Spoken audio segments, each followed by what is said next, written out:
Hi there, welcome to Simplified Discrete Math for Computer Science.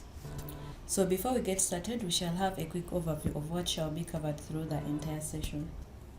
First and foremost, we shall have an introduction to discrete math where we shall learn about what discrete math is and its applications. We shall later on dive into boolean algebra where we shall learn about the boolean variables, the boolean expressions, the different types of boolean operations, and the boolean algebra laws.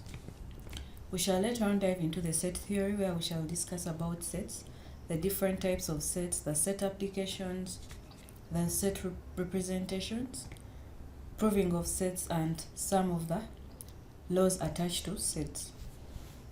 We shall later on dive into the propositional logic where we shall learn about propositions, propositional connectives, truth tables, and tautologies. So in addition, we shall also learn about relations, functions, first order logic, and basic counting. So to summarize this up, for each topic we shall have practice questions that will enable us to grasp the concepts. Thanks for watching. See you again in the introductory video.